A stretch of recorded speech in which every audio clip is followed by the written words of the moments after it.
Now, with multiple safe and effective vaccines just around the corner, we urge all Americans to wash your hands, socially distance, wear a mask when you cannot do so. And with that, I'll take questions. Kevin. David, thanks. I'm going to ask you a question that I'm asked fairly often away from the White House, and that is with respect to what Rudy Giuliani and the legal team on the campaign side had to say yesterday. People ask, let's suggest that, yes, there is evidence of fraud, irregularities, even malicious intent with respect to vote totals. The question is, what then would be the pathway or strategy to overturn what the campaign believes is a flawed election? Are we talking about a judicial pathway? Are we talking about a legislative pathway? And a follow-up, how soon might Americans be able to get their hands on a COVID vaccine? Yes, so to your first point, I would say this. There's been multiple pieces of litigation filed across the country by various individuals, the campaign and others. I will leave it to the campaign to make those determinations as to how to proceed. But the president's been very clear. He wants every legal vote to be counted and to make sure no illegal votes are counted. But with regard to a vaccine, we believe that there will be 40 million doses available by the end of the year. Again, this is extraordinary. This is the fastest vaccine in history by fivefold. It's really extraordinary progress. You've heard Dr. Fauci, among others, say that, and it was only made possible because of this president who said at the same time I'm pursuing a vaccine, I'm going to do something novel. I'm going to manufacture it. So many American lives will be saved thanks to President Trump and the great work of Operation Warp Speed. Can I follow up one more? Just one thing about the COVID vaccine. Is there a concern inside the White House that a lack of working with a potential or presumptive President-elect Biden team will somehow slow down the distribution of the COVID vaccine? Yeah, I'm glad you asked that question. It's an important one, and not in the slightest, because, in fact, I did hear the former vice president say yesterday he was concerned about not being able to distribute a vaccine. He shouldn't be. Maybe he hasn't seen, but we have publicly available that plan that I mentioned in my opening. It's the COVID-19 vaccination program, the interim playbook for jurisdiction operations. This is publicly available if the former vice president would like to read through it. Beyond that, I would say that we've already, going back months, partnered with the 64 jurisdictions in this country to make sure that they each had individualized distribution plans. Those have been assessed. Those have been made certain that they're good and operational. So this work has been ongoing. There's a distribution plan in place, which is why you heard General Perna say yesterday that within 24 hours of getting that EUA, the emergency use authorization, we will be able to distribute this all across the country. When are you going to admit you lost? Yes, Kevin? Yeah. Sorry, Mario. Okay. Thanks, Kaylee. What is the president planning to discuss this afternoon with the two Michigan lawmakers? And will he ask them to have the state legislature appoint electors who will support his reelection? What's the nature of that meeting? So he will be meeting later on. This is not an advocacy meeting. There will be no one from the campaign there. He routinely meets with lawmakers from all across the country. When will you admit you lost the election? Kaylee, at what point does the president concede the race and allow for a proper transition to the Biden team? So right now there's ongoing litigation. There are, what we know, 74 million Americans that voted for this president. That's more votes than any president has gotten in history. It's really extraordinary, and there are very real claims out there that the campaign is pursuing. 234 pages of affidavits publicly available in one county alone. That's Wayne County, and two individuals on the canvassing board there that have declined to certify. So these are real claims. These individuals deserve to be heard. This was a system that had never been tried in American history, mass mail-out voting. It's one that we have identified as being particularly prone to fraud, so those claims deserve to be pursued. Has anyone from the White House spoken with GSA, with the director of GSA, about the timing of ascertaining who the next president will be, and has any pressure been applied to her? Absolutely not. GSA will make the determination of ascertainment at the right moment. Right now, there's a constitutional process that's being played out. There are questions being asked in court, but the GSA will determine when ascertainment is reached. Can I just ask one other question, which is Senator Lamar Alexander today has put out a statement encouraging the Trump administration, in the absence of ascertainment, to begin allowing the Biden team full access to everything they need for a transition, access to agencies, access to real-time data. What's the harm in doing that? So there's a Presidential Transition Act that determines exactly what an administration needs to do in advance of an election, and we have done everything statutorily required, and we will continue to do that. It's after the election now. Thank you. I have a question first, a follow-up on the transition. Has the president or anyone in the administration instructed officials not to engage or have conversations with members of the Biden transition team? No, I've certainly never been instructed that. I've never heard of an instruction to that end. Okay, and my second question is about COVID, because yesterday, a lot of what we heard from the doctors, they've been saying since the end of March. Back then, the projections were that 100,000 Americans would die. Now, as you know, we've surpassed that by 2.5 times.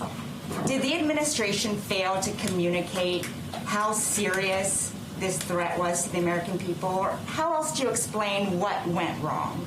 Look, I would say the initial projection that our doctors gave us was 2 million people that would lose their lives.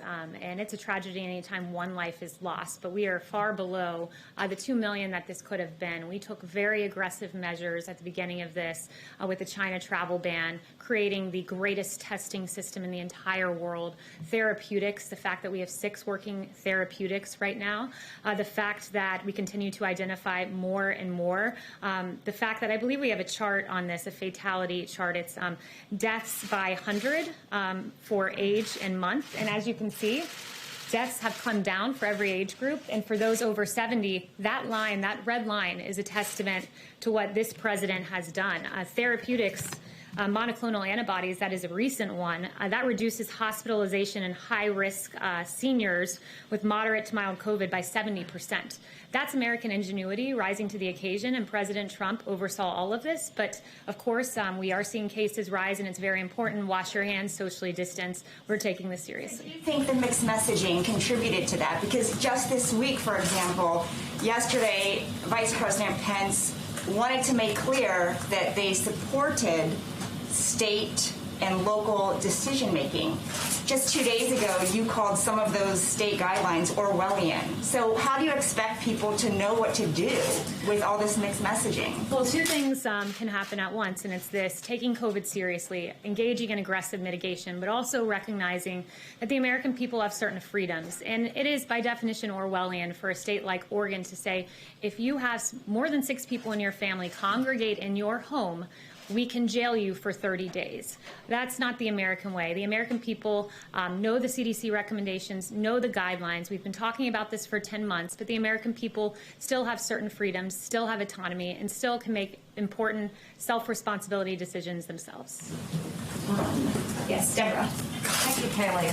Nice to see you. Good to see you. Last night, Tucker Carlson said that campaign attorney Sidney Powell had failed to provide evidence for her assertion about communist money in the 2020 election. And Byron York, another journalist who's been very fair to this White House, said that it was a turning point, Rudy Giuliani and the conduct at that press conference, where Republicans were feeling that the legal maneuvers just aren't working. So did you all have a reaction to that when you saw that and read about it? Again, that would be a question for the campaign. We at the White House are aggressively working on COVID, winding down the wars in Afghanistan and Iraq, among other issues. There will be a drug pricing announcement later in the afternoon as well. Kaylee, since I'm the cooler, could I ask a question for Jackson Richmond of the Jewish News Syndicate, who couldn't be here because of social distancing? And his question is about Jonathan Pollard. His parole conditions are set to expire tomorrow. Is the president willing to commute his parole conditions or pardon him if the DOJ extends Pollard's parole? Have you been getting any calls from the Jewish and pro-Israel community to take action on this case? I haven't heard about that. I haven't looked into the particular case, but if he shoots me an email, we'll take a look at his question. Thank you. Yes. So back to the topic of concession, like we said earlier, is there something that the president needs to see before making that call? Is it the end of these lawsuits, whenever they do wrap up, all of them, states certifying results or different counties, or December 14th when the Electoral College casts its ballots? Look, the president, again, is pursuing ongoing litigation, taking it day by day, and we'll wait for that litigation to play out. So just to clarify, it's the end of that litigation that we would need to see before getting a call? There's an entire constitutional process of electors casting their ballots, and I will leave that to the president. Yes. Jeanette. Thank you, Kaylee. Contrary to the court of media opinion, there is real-time data showing vast irregularities in the voting system that we have watched over the last few weeks. I asked this question of the campaign, and I ask this of you now, the White House. Where is our FBI in this entire scheme? Are they looking at any of the evidence that this White House or the campaign have presented in terms of real-time data evidence of voter irregularity? Where is the FBI? Yeah, I would refer you to the FBI on that, to the DOJ on that. There's spoken with the FBI in the last 3 weeks? Not that I'm aware of. But look, I would say that there are real questions on mass mail-out voting. We have put those questions forward, and we said this for the better part of a year. There was a bipartisan commission that talked about and identified the real potential for fraud with mass mail-in voting. Also, something that I would note is just we talked a lot about transfer of power in the election, and it's worth remembering that this president was never given an orderly transition of power. His presidency was never accepted. In fact, before his election, we know Crossfire Hurricane was launched by Peter Strzok to pursue a baseless allegations about the president's ties with Russia. That's before he was president, trying to subvert the will of the American people. We know in August, Peter Strzok wrote a text message about an insurance policy against a Trump presidency, once again trying to silence the voice of the American people. In 2016, we know in October that there was a FISA warrant taken out to spy on the Trump campaign. And then the American people spoke, and they spoke commandingly in electing President Trump despite all of the odds. And what happened after he was elected? You had 70 lawmakers say we're not coming to his inauguration, Democratic lawmakers. You had Elizabeth Warren saying we're going to attempt to obstruct the Trump transition by urging the Government Accountability Office to investigate the incoming Trump transition. In January of that year, you had President Obama have a by-the-book meeting where they talked about the Logan Act, using that act to go after Lieutenant General Michael Flynn. Just before the inauguration, you had BuzzFeed promoting and publishing this bogus Steele dossier that's been widely debunked. And then for 2 years, you had the basis Mueller investigation, which searched for collusion, found none, and exonerated President Trump. While in 2016, President Trump became the duly elected president, many sought to undermine him, discredit him, delegitimize him, and deny his victory. There were no calls for unity. There were no calls for healing. So while every legal vote is counted, let us not forget the inexcusable transition or lack thereof that President Trump had to endure in 2016 and 4 years into his presidency. Thank you, everyone, for the very good and substantive questions today.